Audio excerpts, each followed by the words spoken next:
ராமசாமியின் வாழ்க்கை. மருதம்பட்டி என்ற சிறிய கிராமத்தில் ராமசாமி என்ற எளிய விவசாயி வாழ்ந்தார்.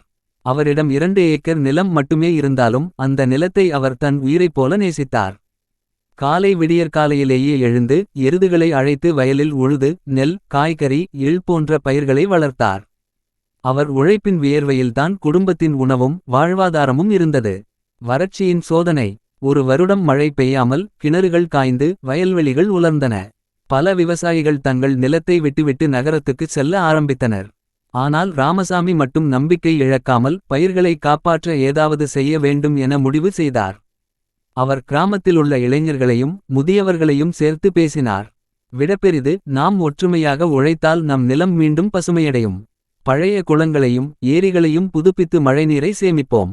அவரது வார்த்தைகளால் ஊக்கமடைந்த கிராமத்தினர் ஒன்றிணைந்து உழைத்தனர். பழுதாகி இருந்த ஏரி சுத்தம் செய்யப்பட்டது, நீரை சேமிக்கும் வழிகள் ஏற்படுத்தப்பட்டன. அடுத்த பருவத்தில் மழை குறைவாகவே பெய்தாலும் சேமித்த நீரால் நெற்பயிர்கள் செழித்தன. வயல்களில் பசுமை பரவியது. கிராமம் மீண்டும் வளமாகியது. ராமசாமியின் நிலம் மட்டுமல்ல, முழு கிராமமும் நிம்மதியாக வாழத் தொடங்கியது. கற்றுக்கொடுத்த பாடம். அந்த நாளிலிருந்து கிராம மக்கள் உணர்ந்தனர். விவசாயம் என்பது ஒருவரின் தனி முயற்சி மட்டும் அல்ல. ஒற்றுமையும் பொறுமையும் சேர்ந்தால் மட்டுமே நிலம் வாழும், மக்கள் வாழ்வார்கள்.